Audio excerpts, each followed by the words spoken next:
Shalom semuanya. Ya, terima kasih ya buat kesempatan yang diberikan buat saya untuk bisa bersharing firman lagi. Hari ini walaupun hujan ya, saudara ada yang tadi saya lihat sampai basah kuyup luar biasa, berkat Tuhan mengalir luar biasa ya. Orang yang tidak takut hujan datang untuk cari Tuhan itu orang yang luar biasa. Berarti roh saudara itu benar-benar on fire. Ada banyak orang yang hari-hari ini kelihatannya ya secara fisik hadir ibadah, berdoa. Tapi berapa banyak coba saudara selidiki, hanya karena masalah roh kita ini kering. Kita lagi ngalami kering rohani di padang gurun. Berapa banyak orang yang sudah kering, mati rohani, waktu hidupnya ngalami padang gurun. Kita hari ini sudah rasanya kalau melihat ya keuangan lagi nipis bokek. Urusannya apa bokek sama rohani ya? Kita percaya bahwa ketika hari ini keadaan memang seluruh dunia ini resesi, kita harusnya sebagai anak Tuhan, imanmu enggak boleh kering, rohanimu enggak boleh kering.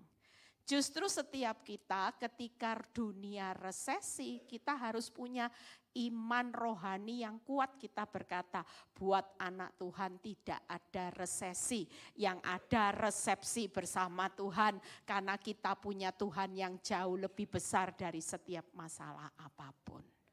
Tapi berapa banyak orang ketika ngalami resesi yang ditangkap, aduh masa depan suram, ya masa depan gelap. Hidup bakal tambah susah, sulit, sukar, mana mungkin. Nah itu, sementara Tuhan aja yang sudah pegang jalan hidup saudara, enggak pernah ngomong orang benar hidupnya susah, sukar, sulit. Ada ayatnya? Ada? Yang ada kita baca apa? Orang benar itu di dalam perjalanannya selalu berhasil dan beruntung. Naik jadi kepala bukan ekor. Masa depannya selalu penuh damai sejahtera dan penuh pengharapan. Tapi siapa yang ngomong madesu? Saudara sendiri kan? Nah makanya kita perlu hari ini untuk hidupkan roh saudara. Kita perlu on fire, bukan yang redup-redup, bukan yang kering rohnya. Sehingga ketika iblis berkata, ya hidupmu memang nasib lu dari dulu sampai sekarang, ya memang terima nasib. Enggak saudara, hidup kita bukan ditentukan oleh nasib. Sekalipun hidup orang benar, hidupnya mungkin jalannya sempit susah. Tapi hidup orang benar ditentukan apa kata Tuhan. Tepuk tangan buat kemuliaan nama Tuhan. Nah hari ini saya akan bahas tentang api Roh Kudus yang mengubahkan hidup.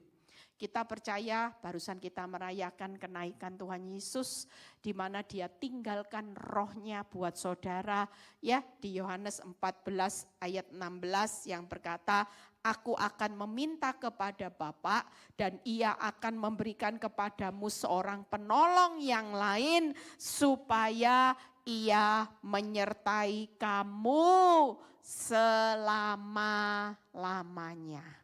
Jadi hari ini kita jangan takut, setiap kelemahan kita itu ada roh yang menolong, penghibur, yang menguatkan kita semua. Nah yuk kita lihat 3 hal, kita baca terlebih dahulu, buka Yohanes 16 ayat 8. Nah ini, dan kalau ia datang, apa saudara? Ia akan menginsyafkan dunia ini akan dosa, kebenaran dan penghakiman. Jadi Roh Kudus itu adalah api yang menginsyafkan dunia. Yang kedua, kita buka Kisah Para Rasul 1 ayat 8. Nanti kita baca sama-sama ya. Kisah Para Rasul 1 ayat 8. Di mana firman berbicara bahwa tetapi kamu apa saudara? Akan menerima kuasa kalau Roh Kudus itu turun ke atas kamu. Berarti kita tahu bahwa api Roh Kudus itu akan memberi kuasa. Di mana kuasa supaya kita menjadi saksi Kristus di Yerusalem, Yudea, Samaria sampai ke ujung bumi. Kita diberi kuasa bukan untuk supaya kita makin kaya, sukses, terkenal, ya, rumah besar. Tapi kita diberi kuasa supaya kita menjadi saksi Kristus. Hari ini kalau hidupmu cuman jadi saksinya dunia. Coba kalau saudara misalnya, ya, kesaksian. Rumah 1 jadi rumah 5. Saudara cuman menyaksikan harta dunia. Tapi yang jadi pertanyaannya, rumah 1 jadi rumah 5, sudahkah kita jadi saksi Kristus? Orang bisa lihat, wih, makin diberkati makin rendah hati. Makin diberkati makin murah hati, ndak pelit. Uangnya dibuat sumbang, bangun gereja dan sebagainya, makin diberkati, hari ini makin sabar. Itu jadi saksinya Kristus. Tapi kalau kita kesaksian, saya pernah satu kali waktu ibadah, ya, orang duduk di sebelah saya itu orang yang kenal kesaksian di depan. Nah, seorang ibu berkata, pembukanya bagus. Shalom, saya mau kesaksian bagaimana kebesaran Tuhan, kasih setia Tuhan menyertai saya luar biasa. Saya dulu dari orang yang miskin, tidak punya apa-apa, hutang banyak. Hari ini hutang saya luas, lunas, dan saya diberi Tuhan rumah. Dia sebutkan berapa meter, tahu orang yang ada di sebelah saya dengar.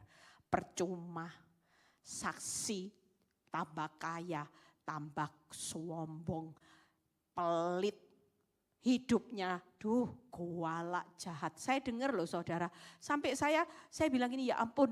Makanya saya bilang orang kesaksian itu mungkin saudara bangga dengan rumah 1 jadi rumah 5. Tapi yang kita lihat waktu saudara kesaksian, mungkin Tuhan di atas bilang gini, pret. Aku tidak pernah bangga dengan hartamu yang jadi 5. Aku bangga adalah orang sekalipun masih diproses. Mungkin rumah 5 jadi 1. Tapi hidupnya sudah berubah menjadi saksiku. Itulah yang membanggakan Tuhan. Amin. Hari ini enggak ada kebanggaan kita kok saudara. Apakah kalau saudara punya rumah 5 mati bisa dibawa? Sekarang orang lagi berlomba-lomba ngumpulin emas. Setelah emas turun lagi berlomba-lomba ngumpulin US dollar. Orang bingung mau beli Singapura dollar, mau beli US, mau beli Aussie, mau beli ringgit. Semua dikoleksi saudara. Dulu waktu emas mulai naik semua bodong-bodong beli emas. Orang pikir emas bisa menjamin keselamatan. Emas bisa dapat tiket ke surga, bisa saudara? Tidak ada saudara. Sesuatu yang saudara kejar buat pusing hari ini. Urusannya orang cuman BU. Duit, uang. Sampai satu kali saya ketemu seorang teman. Orang bilang gini, hari-hari ini saya ini stres. Kenapa? Kekurangan vitamin D. Saya pikir ya saya punya kalau vitamin D di rumah banyak. Mau yang 5.000, 10.000 unit ada saya kasih. Bukan D-nya duit. Duit. Banyak orang bilang kalau punya vitamin D cukup, hidup bahagia. Siapa yang bilang? Buktinya orang kaya banyak kok. Saya punya kenalan di sekitar saya banyak, uangnya kaya. Ya, tempat tidurnya mungkin spring bednya aja yang harganya mungkin ya 100 juta dan sebagainya. Tidur minum obat tidur. Tidak bisa tidur. Itu berarti uang, emas, semua harta itu tidak bisa memberikan damai sejahtera. Tapi waktu kita hari ini hidup di dalam Kristus, saudara hari ini rohmu menyala-nyala di tengah badai yang sulit. Saudara tetap akan berkata hari ini damai sejahtera Kristus melampaui segala akal. Itu yang membuat aku hidup hari ini bisa tetap bersuka cita. Amin. Makanya lagu saya dikenal. Saya kalau khotbah di live sering nyanyi happy ya, happy ye, saya senang jadi anak Tuhan. Jangan tunggu jadi anak konglomerat dulu. Baru bisa happy ya happy ye.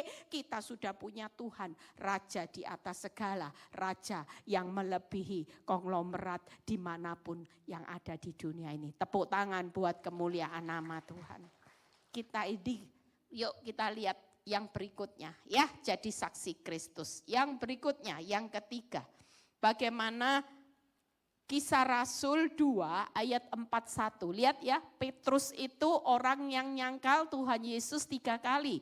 Karena dia takut diketahui identitasnya kalau dia adalah murid Kristus sehingga dia menyangkal. Tapi lihat, yang namanya Roh Kudus ketika melawat setiap hidup manusia, perubahan itu drastis. Makanya kalau orang dipenuhi Roh Kudus, hidupnya pasti menghasilkan buah.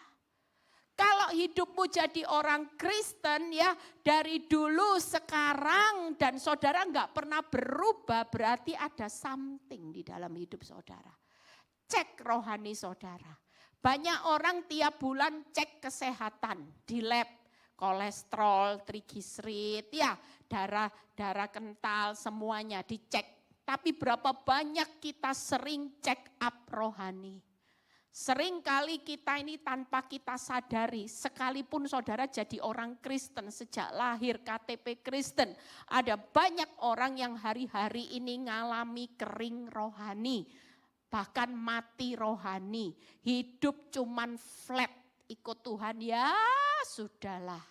Ya sudahlah hidup ya seperti ini, ikut Kristus ya kelihatannya bocai. Tidak ada sesuatu yang saya dapat. Harta ya tambah bukannya digitnya bertambah, nolnya malah lengser 1, tahun depan lengser lagi. Padahal kita berharap ikut Kristus makin kaya. Sementara Tuhan yang ditarget buat orang benar bukan kaya secara dunia, tapi kaya di hadapan Tuhan. Amin. 3 hal, lihat. Orang yang menerima, lihat Petrus bisa melakukan, orang-orang yang menerima perkataannya itu memberi diri dibaptis. Pada hari itu jumlah mereka bertambah kira-kira 3.000 jiwa. 42, lihat apa yang dikatakan firman, mereka bertekun dalam pengajaran rasul-rasul dan dalam persekutuan, dan mereka selalu berkumpul untuk memecahkan roti dan berdoa. Hari ini 3 hal. Kalau api Roh Kudus, buka PowerPoint-nya, saudara pasti kelihatan buahnya. Yang pertama, api Roh Kudus itu menginsyafkan kita dunia, hidup dalam pertobatan. Yang kedua, api Roh Kudus itu akan memberi kuasa, bukan hanya saudara melayani Tuhan hari ini hanya emosi rohani. Saudara cuman kelihatan ya, saudara di luar kita seringkali pakai topeng rohani. Senyatanya kita percaya kalau di dalam hidup kita api Roh Kudus itu menyala-nyala, saudara pasti punya kuasa. Kuasa menjadi saksi Kristus. Mungkin kita hari ini tanpa kita sadari, kita mendoakan orang walaupun kita bukan siapa-siapa.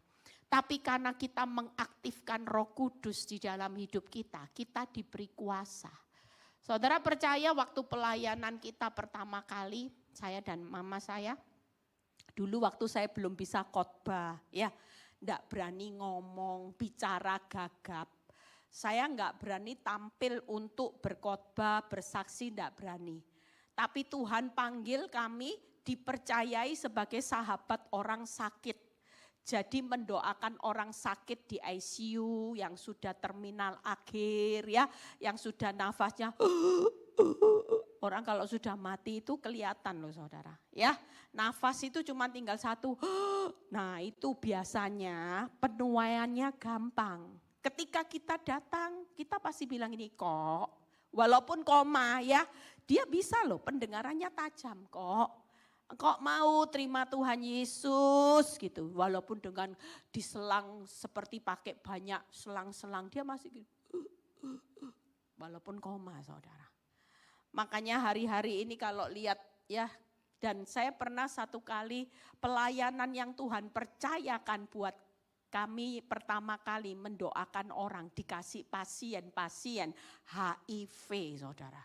Aduh, saya berdua sama mama tanya, saya dan mama itu takut, aduh Tuhan, lah kalau pasien HIV kita dengar katanya nanti penularannya cepat. Jadi sambil mendoakan tuh jaga jarak saudara, tidak berani dekat-dekat. Tapi puji Tuhan ya, pasien HIV yang kita doakan sampai hari ini sehat, gemuk, segar. Kita bersyukur selama berapa tahun pelayanan itu pertama kali saya ingat. Dan yang membuat saya kagum dengan Tuhan, kita suatu kali ada pasien HIV lagi. Tapi pasiennya ini sudah terminal akhir karena tinggal 10 hari. Wah, kita harus datang saudara. Orang waktu saya datang itu lebih banyak, bukan hanya saya sama mama. Ada 5 orang ya, kami mau mendoakan. Tapi begitu sampai di depan, kami lihat pasiennya, kami lihat enggak ada yang berani, termasuk mama saya. Semua jaga jarak. Kenapa? Karena sekujur tubuhnya sudah berdarah, pecah saudara. Orang kalau sudah HIV stadium akhir, itu seluruh tubuhnya keluar darah, keluar cairan darah. Dan cairan darah itu semua hanya lalat. Tanya mama sama pendoa langsung enggak berani deket, bau saudara. Tapi enggak tahu dari mana saya punya keberanian ya. Semua orang 4 itu di belakang saya punya keberanian, tapi berdoanya buka mata. Karena pikiran saya gini, kalau lalat itu hinggap dari luka ke saya, aduh Tuhan. Jadi kita berdoanya buka mata saudara. Dan kita enggak berani berdoanya lama-lama. Kalau lihat enggak mau makan loh saudara. Orang HIV parah itu seluruh mukanya pun krek-krek kayak orang pecah darah. Itu semua dan teriak-teriak sakitnya seperti apa. Kita doa singkat karena kita tidak berani lama-lama saudara. Cuman kata gini, Tuhan Yesus kalau Tuhan mau sembuhkan jadilah kehendak-Mu. Percaya enggak saudara, kita pulang sudah enggak tanya. Saya pikir 10 hari ya sudah, kalau sudah meninggal dia sudah selesai. Waktu kita doakan dia sudah ngomong minta maaf dan sebagainya. Dan saudara percaya mujizat terjadi. Setelah mamanya telepon, dia berkata, Bu Eli terima kasih buat doa Bu Eli dan tim. Tidak ada seorang yang menyempatkan diri untuk mendoakan anak saya selain Ibu Eli dan tim. Dan anak saya 10 hari masa kritis, hari ini dinyatakan sembuh pulang dari rumah sakit. Saya langsung, Tuhan, itu peristiwa. Saudara pikir saya hebat? Enggak. Tapi saya percaya waktu saya menghidupkan roh saya setiap waktu, disitulah Tuhan kasih kuasa.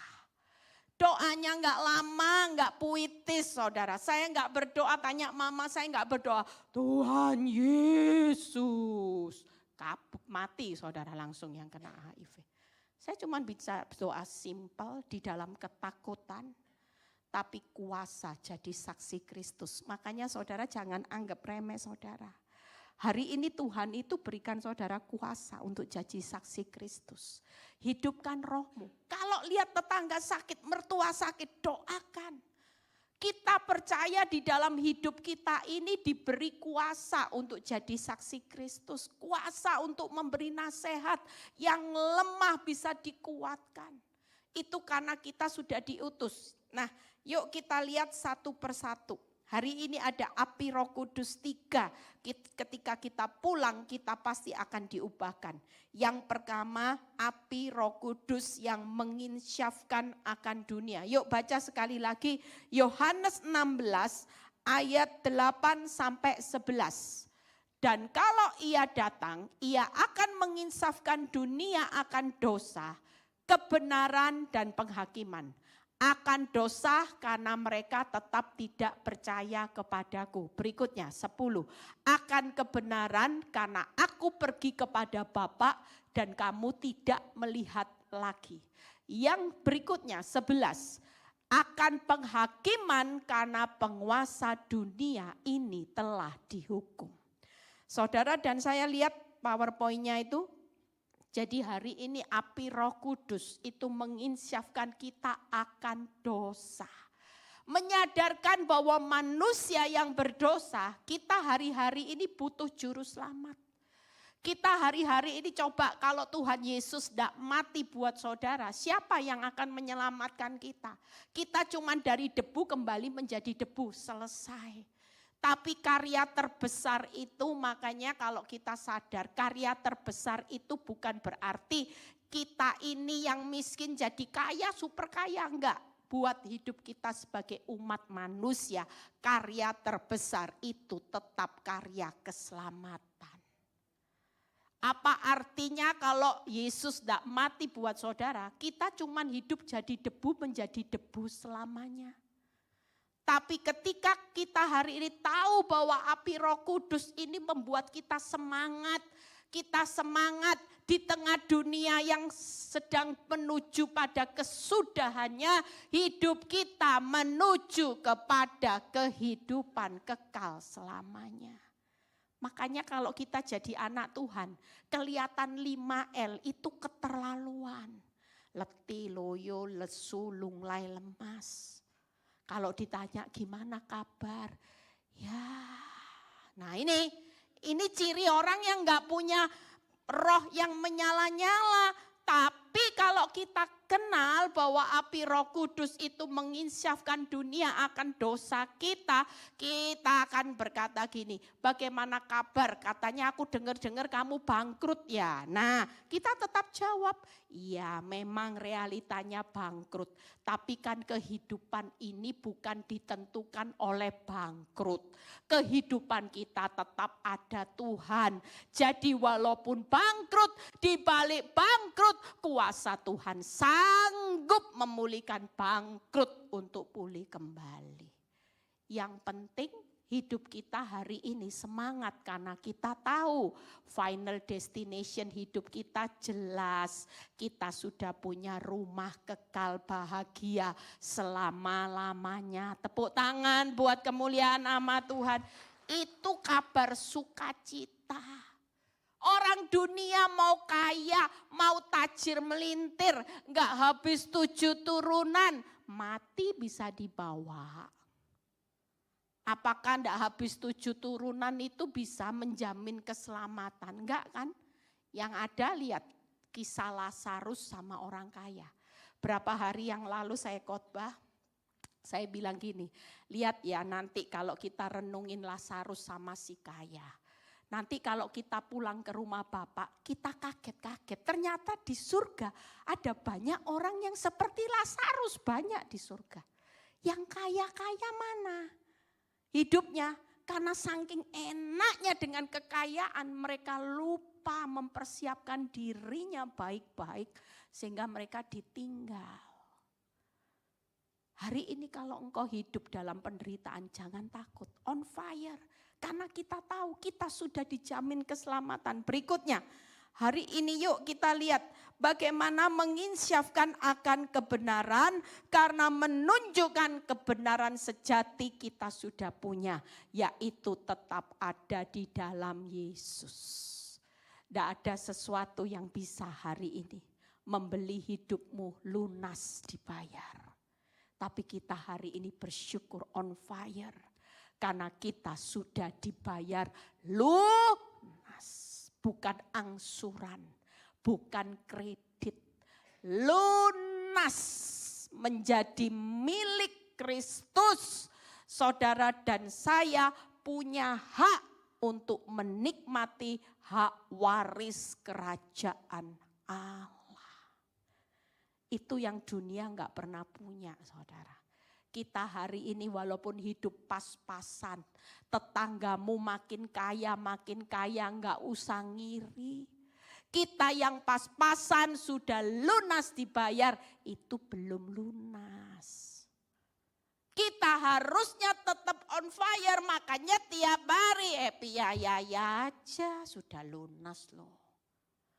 hidup hari ini kita sudah lepas dari maut. Berikutnya yang ketiga, mengkisahkan akan penghakiman, yaitu mengingatkan bahwa setiap dosa itu ada konsekuensinya. Dosa diampuni, jelas. Tapi harga yang harus dibayar itu tetap mengikuti. Makanya jangan sampai kita menyesal waktu bayar harga. Biasanya memang penyesalan itu selalu datangnya terakhir. Ya, penyesalan itu selalu kalau sudah bayar harga selalu bilang gini, aduh kalau ingat hari ini bayar harga bisa ditarik mundur, saya enggak mau. Ada seorang ibu yang datang sama saya, dia bilang gini, Bu kalau boleh ditarik mundur ya Bu, saya enggak kepingin ngelakuin dosa. Saya dulu jadi simpanan seseorang kaya hampir 11 tahun.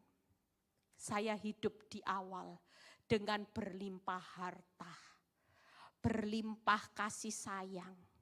Tapi apa yang harus saya bayar tidak sebanding dengan kenikmatan yang iblis berikan. Makanya iblis itu selalu memberi sesuatu yang bungkusnya baik tapi dalamnya hancur, saudara. Tapi buat Tuhan, Tuhan selalu berikan kita pikul salib, bungkusnya ndak baik, jalan sempit air mata, tapi ujung-ujungnya jelas. Semuanya dibuat indah pada waktunya. Ibu ini bilang gini, Bu, di tengah perjalanan saya bergelimang harta. Saya divonis kanker stadium 4. Nanah di mana-mana, bau di mana-mana. Dan waktu itu orang yang pelihara saya meninggalkan saya. Saya harus menghabiskan biaya sendiri untuk mengobati penyakit saya. Habis harta. Dan waktu saya bertahan hidup dengan penderitaan harta yang sudah habis, anak saya menikah, tapi menikah hari itu hanya bertahan berapa saat ditinggal. Hari ini saya hidup harus merawat cucu yang tidak jelas. Anak saya ditinggal suaminya, stres juga, linglung. Jadi saya yang harus jaga anaknya, sementara anak saya hidup dalam keterpurukan, tidak bisa apa-apa, cuman merenung diri di kamar. Dia bilang saya pelihara orang stres. Saudara lihat, dan dia bilang ini kalau boleh ditarik mundur. Rasanya saya tidak kepingin jadi simpanan orang. Bayar harganya selama-lamanya. Anak saya sudah tidak tahu, hanya dapat mujizat. Siapa yang mau kawin sama orang stres? Siapa yang mau nanti lihat cucu saya gimana? Lihat saya sendiri hidup hari-hari ini, Bu Eli. Tidak tahu sampai kapan saya bisa bertahan hidup. Kanker itu sudah ada di dalam tubuhnya. Lihat saudara. Hari ini makanya jangan pernah ngiri dengan orang berdosa. Setiap dosa itu selalu ada konsekuensinya. Gak mungkin saudara bisa lepas yang namanya bayar harga. Makanya saya ibaratkan dosa itu ibarat kayak kredit card. Digesek, nikmati. Saudara kalau gesek kredit card bayar dulu, enggak kan? Gesek aja, gesek. Mau ini gesek dosa. Suatu kali tetap harus bayar. Bayarnya plus bu. Enggak bisa bayar, ada denda. Tapi buat orang benar yang setiap pikul salib, berkat ada di atas kepala orang benar, susah payah tidak menambahi, malah keturunan orang benar diberkati, anak cucu tidak pernah meminta-minta. Tepuk tangan buat kemuliaan nama Tuhan. Makanya hari ini yuk, roh itu dihidupkan terus. Jangan terus dengar intimidasi iblis. Kamu kasihan deh lu, malang nasib lu. Hidup ikut Kristus tuh miskin terus. Mobil enggak berubah. Status orang biasa-biasa. Lihat hidup saya. Makin enggak jujur, makin korupsi, makin kaya. Jalan-jalan ke luar negeri, enggak usah ngiri. Nanti di surga lantai emas. Saudara kepingin rasanya menikmati Swiss nanti itu lebih indah dari Swiss. Saya percaya semua yang indah Tuhan itu sudah sediakan, sudah. Tahan. Dunia ini sudah, hidup di dunia itu cuma 70 tahun usia kasih karunia. Makanya saya sering gambarin dalam khotbah saya. Senin, Selasa, Rabu, Kamis, Jumat, Sabtu, Minggu. 10, 20, 30, 40, 50, 60, 70. Saya sudah 54, sudah weekend Jumat. Tinggal Sabtu Minggu sudah. Iya kalau sampai 70 tahun. Lah kalau realitanya hidup ini enggak tahu, besok bisa. Ada orang yang cuma dikasih visa 30 tahun pulang. Tahan, kuatkan, teguhkan hatimu, tetap punya roh yang menyala-nyala. Mungkin hari ini kau enggak sesukses masa lalu, enggak apa-apa. Kalau memang ini bagian ujian kehidupan untuk kita bisa menikmati sesuatu yang besar, rela sudah. Yang penting rohmu jangan dimatikan, tapi rohmu tetap harus menyala-nyala di dalam Tuhan. Amin. Yang kedua, yuk, waktunya 14 menit, yuk. Yang kedua, yuk kita lihat api Roh Kudus yang memberi kuasa. Kita buka langsung PowerPoint-nya. Hari ini ada kuasa. Orang kalau diberi kuasa dalam hidupnya pasti berubah. Gak mungkin Tuhan titipkan kuasa buat orang yang serupa dunia. Gak mungkin saudara. Apalagi mulutnya yang suka bocor. Orang kalau sudah bocor mulut, bocor hati, Tuhan lihat hati. Hidup mati dikuasai lidah. Kalau hidupmu hanya mengalami kebocoran di dalam hidupmu, saudara gak mungkin diberi kuasa sama Tuhan. Justru orang yang serupa Kristus nanti akan muncul. Orang-orang yang sederhana, orang-orang yang gak dipandang dunia akan muncul, akan punya kuasa yang spektakuler. Karena hidupnya menghidupkan roh setiap hari. Saya percaya hidup hari-hari ini, kalau engkau mau lihat rohmu hidup, roh mengendalikan daging itu pelatihan. Jangan sampai daging yang matikan roh. Seringkali Roma 8 ayat 8, ayat 6 sampai 8a itu diabaikan sama orang. Manusia berpikir, enggak apa-apa lah marah sekali-sekali marah, ada sekali-sekali, ada 2 kali. Ada 3 kali, ada 4 kali, nanti itu akan jadi habits, kebiasaan yang saudara sudah tidak peka lagi waktu engkau marah. Karena engkau mematikan roh. Mungkin tiap kali kita diberitahu, sabar, roh bicara sabar. Tapi daging bilang gini, enggak bisa. Sabar terus bodoh, sabar terus keset, sabar terus blow on, makin diinjak-injak.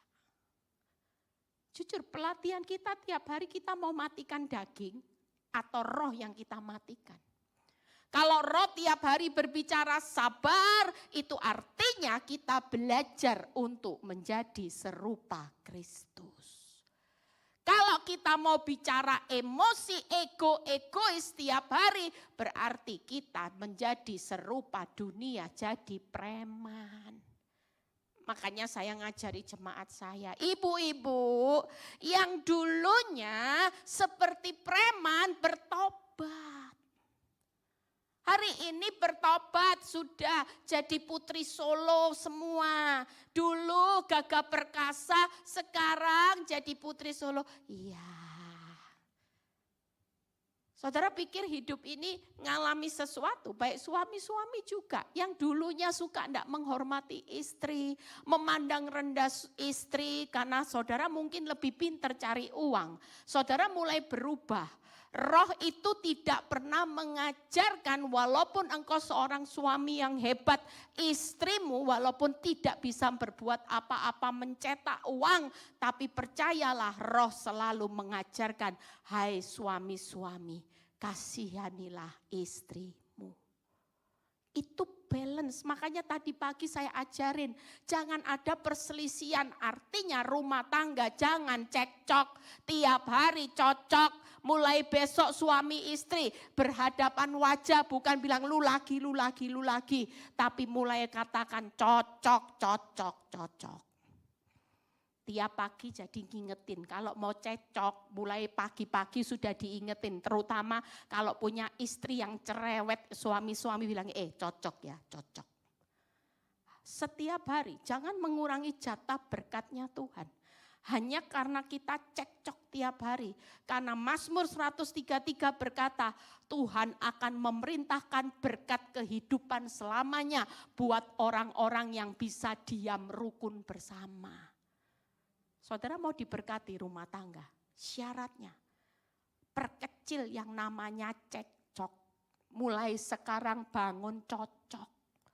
Gak bisa Bu, kalau cocok-cocok terus itu si limit edition makin kurang ajar. Itu urusannya dia sama Tuhan. Kita gak perlu ngurusin dosanya orang. Sementara kita tahu bahwa kita ngurusi hidup kita sendiri aja. Kalau kita mau jatuh dalam dosa berarti satu rumah sama-sama berdosa. Yang satu jatuh di dalam dosa, misalnya suamimu dosanya perzinahan. Tapi kita juga gak bisa menguasai emosi kita jatuh di dalam sakit hati, satu rumah sama-sama jatuh. Yang satu dosa perzinahan, yang istri jatuh di dalam dosa amarah, dendam, sakit hati. Kira-kira anak-anak mau diberkati gimana saudara? Hari ini yuk kita semua mulai hidupkan roh. Tiap kali daging berbicara balas, roh bilang sabar. Tiap kali daging berbicara emosi, egois, roh pasti menundukkan diri berbicara ampunilah. Karena dia tidak tahu apa yang dia perbuat. Mana yang kita dengar? Roh atau daging? Itu pelatihan tiap hari.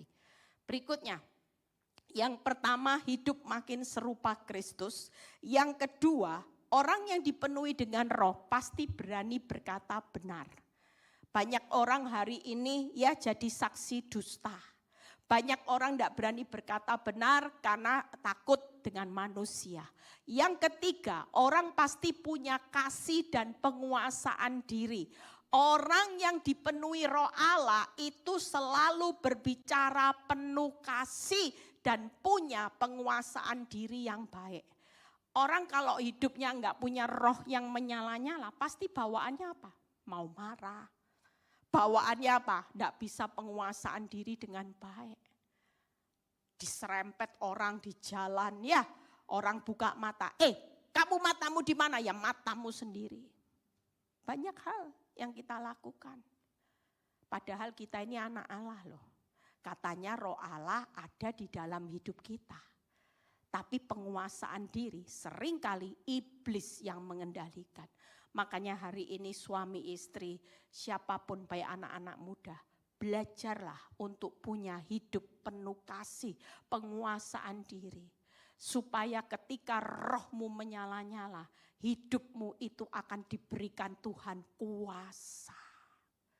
Kuasa perkataan, kuasa mendoakan orang, dahsyat saudara.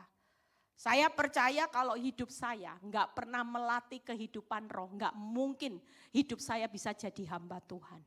Walaupun mungkin saya baca Alkitab, sudah khatam mungkin 10 kali, 15 kali. Tapi kalau dalam prakteknya saya sering mematikan roh. Sehingga saya enggak punya kepekaan saat saya berdosa. Itu hati-hati loh. Orang kalau sudah enggak punya radar berbuat dosa, hati-hati. Kalau saya begitu saya lakuin kesalahan, radar ini bunyi saudara.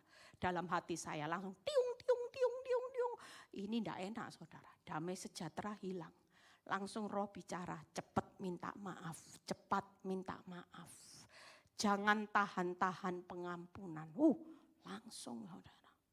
Tidak pakai tunggu lama-lama. Ini orang yang cirinya, orang bisa jatuh dalam dosa. Tapi waktu kita punya kepekaan roh, kita akan cepat berbalik dan bertobat. Amin.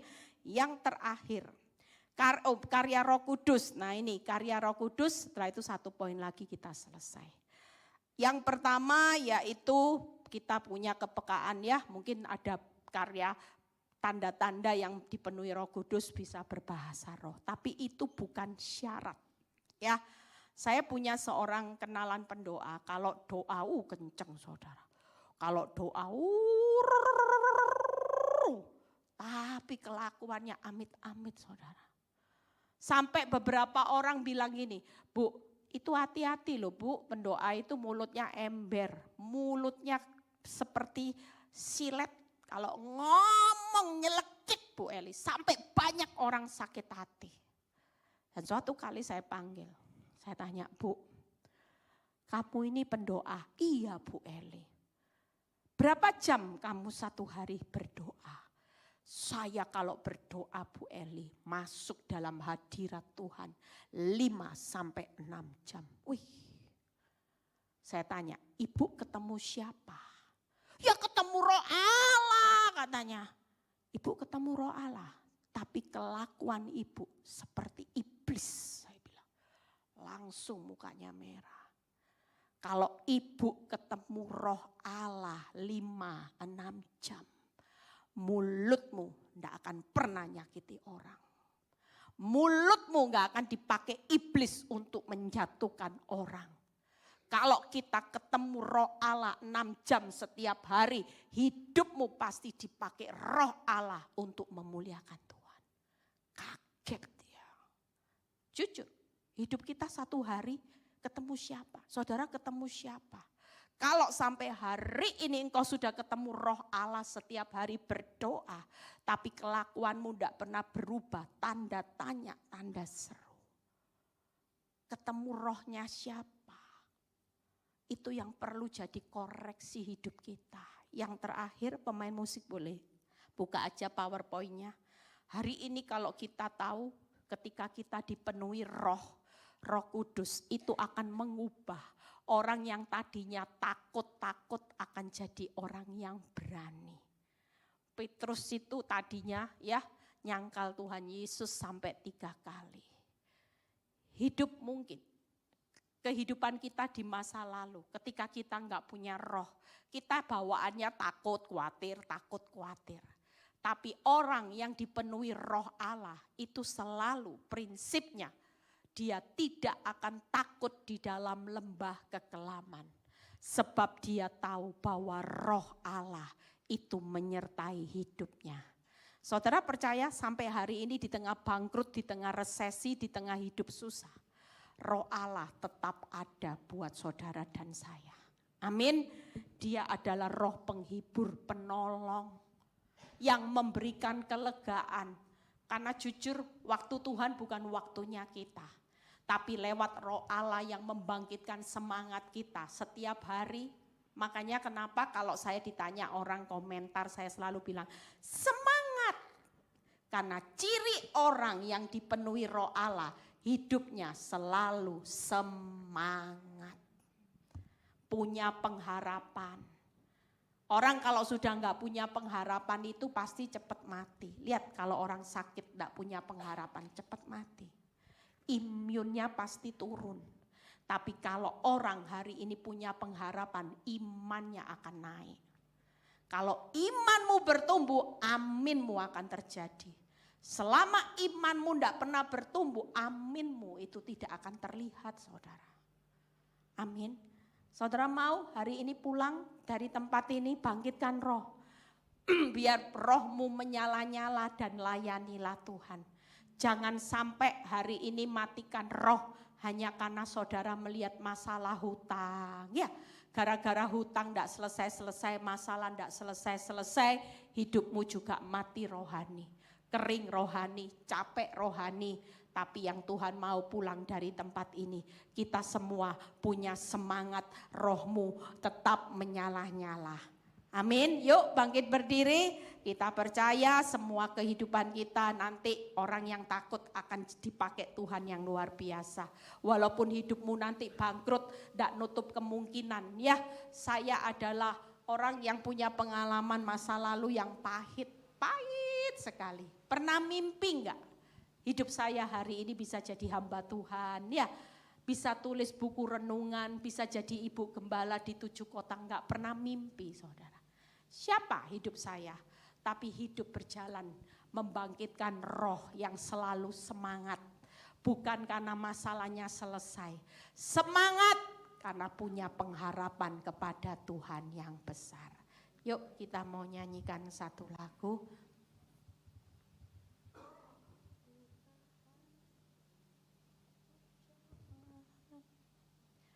Kita percaya ya, saudara pulang enggak boleh takut lagi.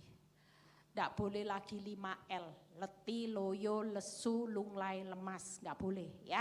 Ciri orang benar walaupun enggak punya uang, enggak punya bokek sekalipun enggak boleh 5L.